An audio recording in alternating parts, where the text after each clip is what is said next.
علی سید الانبیاء والمرسلین۔ میں سب سے پہلے شکر گزار ہوں آپ تمام احباب کا کہ باوجود مصروفیات مشغولیات کے آپ نے ہماری اس حقیر سی دعوت کو قبول فرما کر سفر کی صعوبتوں کو برداشت کر کر یہاں تک آئے۔ دراصل آپ نے بینر پر دعوت نامے پر ایک ہیڈنگ دیکھی ہوگی جس کو مشن محمود کا نام دی، ایک سنہرا قدم۔ میرے والد صاحب میرے زندگی کے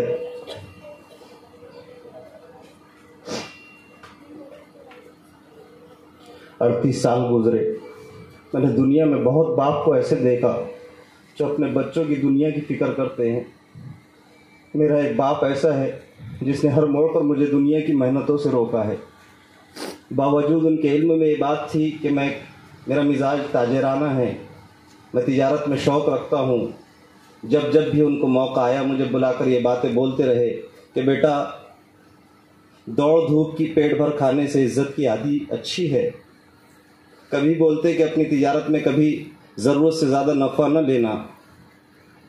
ایسے اشخاص آج کے دور میں کم نظر آتے ہیں۔ مشن محمود کے اور والد صاحب کی تقریباً 54 سالہ زندگی جو علاقۂ برار میں ابھی تک گزری اور آگے بھی گزر رہی ہے، آپ سب جانتے ہیں۔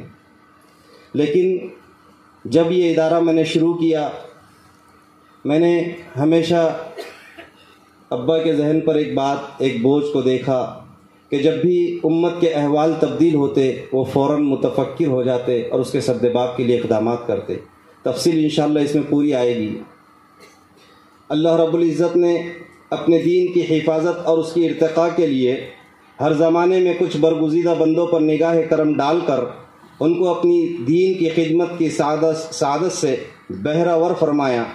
ہمارے ملک ہندوستان کے صوبہ مہاراشٹر میں آج سے 74 سال پہلے جہاں کے مسلمان اپنے علمی، اصلاحی اور معاشی کمزوری کی بنا پر ارتداد کے دہانے پر کھڑے تھے اور دور دور تک ان کی دینی رہبری کرنے والا نظر نہیں آتا، ایسے حالات میں اللہ رب العزت کی جب نگاہ کرم پڑی تو اس نے ضلع اکولا کے ایک چھوٹے سے گاؤں جو کاٹی پورنا کے نام سے جانا جاتا ہے، جس کا اصل نام قرن کھیڑ ہے، بستی میں وہاں کے ایک معزز سادات گھرانے میں محترم جناب سید نور علی صاحب کے گھر 2 دسمبر سن 1951 عیسوی میں ایک ایسے ہونہار بچے کو پیدا فرمایا جس نے بڑے ہو کر اس پورے خطے میں ایک ایسا دینی انقلاب برپا کیا جس کے فیوز و برکات دور دراز تک پھیلے۔ جہالت کی گھٹا ٹوپ اندھیروں کے بیچ علم و عرفان کی ایک شمع روشن ہوئی جس نے صرف اکولا ہی نہیں بلکہ ملک کے مختلف صوبوں اور بیرون ملک کے مختلف مقامات تک اپنے فیض کے نقوش ثبت کیے۔ 1951 عیسوی میں کاٹی پورنا گاؤں میں پیدا ہونے والا یہ بچہ مستقبل میں ملک کی عہد شاز شخصیت کے روپ میں جانا پہچانا جاتا ہے۔ عہد طفولیت، بچپن کا زمانہ۔ آپ کا اسم گرامی سید محمود علی ابن سید نور علی۔ آپ کی پیدائش ایک با اثر زمیندار سادات گھرانے میں 2 دسمبر 1951 بروز اتوار بمطابق 3 ربیع الاول 1371 ہجری کو ہوئی۔ اللہ رب العزت نے بچپن ہی سے آپ کو اوصاف حمیدہ سے متصف فرمایا تھا، جیسے آپ کی نگاہیں ہمیشہ نیچے ہوتی، آپ کسی کو حقیر نہ سمجھتے، آپ خوش اخلاقی اور نرمی سے پیش آتے، کسی سے بد کلامی نہ فرماتے، آپ کسی سے کبھی جھگڑا نہیں کرتے، زیادہ باتیں نہیں کرتے، اگر کوئی زیادتی کرتا تو آپ قوت برداشت سے کام لیتے۔ طبیعت میں نفاست اور پاکیزگی اتنی تھی کہ پرانے دور میں جانور کے لیج سے جگہ پوتی جاتی تھی، ایسی جگہ پر نہ بیٹھتے۔ زمانے قدیم میں اکثر و بیشتر گھر لیج سے لیپے ہونے کی وجہ سے مجبوراً اگر بیٹھنے کی نوبت آتی تو کاغذ بچھا کر بیٹھتے۔ تعلیم و تربیت، آپ کی ابتدائی تعلیم دارالعلوم کولہاپور میں ہوئی، جہاں آپ نے حضرت مولانا عبدالشکور خان صاحب اور حضرت مولانا ابو الحسن صاحب نور اللہ مرکزہما سے اکتساب فیض کیا۔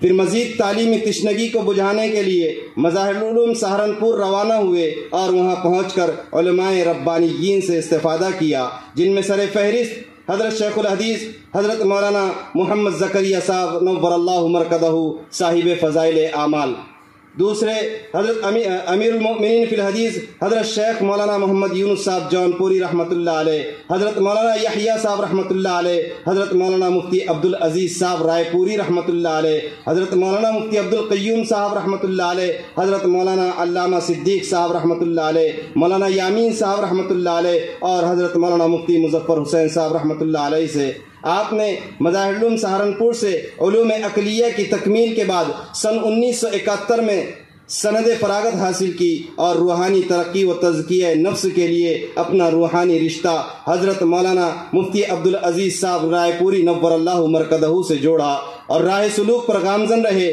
پھر حضرت مفتی صاحب رحمۃ اللہ علیہ نے آپ کو خلافت سے سرفراز فرمایا اور آپ کے خلیفہ مجاز اور آپ خلیفہ مجاز ہوئے۔ اس لحاظ سے ہزاروں مریدین ملک و بیرون ملک میں آپ سے روحانی فیض حاصل کر رہے ہیں۔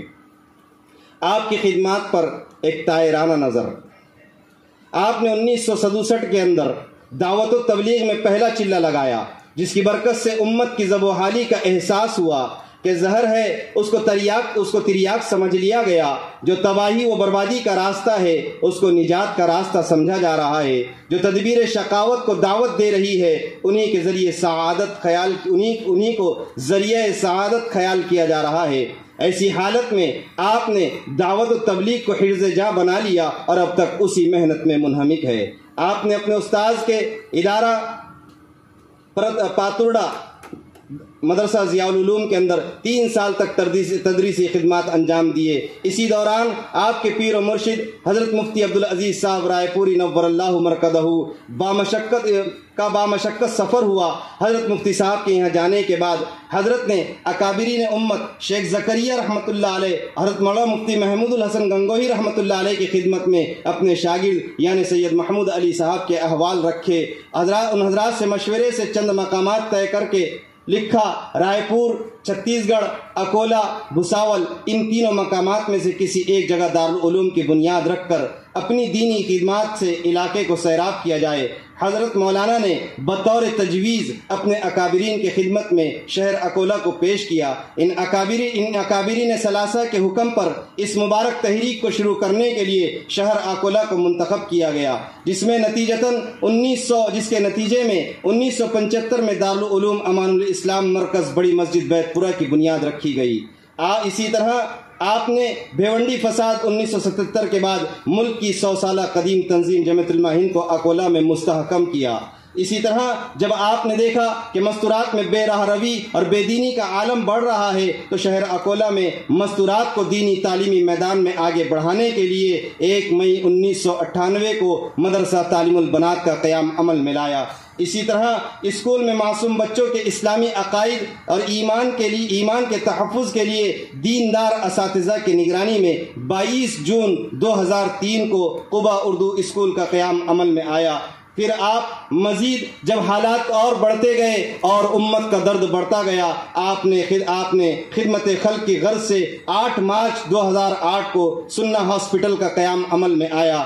جب مسلمانوں کا عام رجحان انگریزی تعلیم کی طرف ہونے لگا اور وہ اپنے بچوں کو اغیار کے سپرد کرنے لگے تو پھر 15 جولائی 2011 کو المحمود انٹرنیشنل اسکول کا قیام عمل میں آیا۔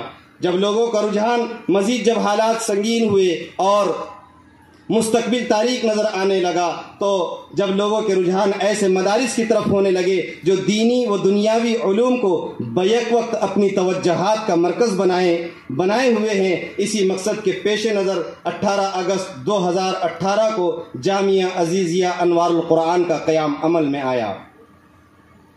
جامعہ عزیزیہ انوار القرآن کے اغراض و مقاصد۔ محترم سامعین، اللہ رب العزت نے ہم سب کو دین اسلام کی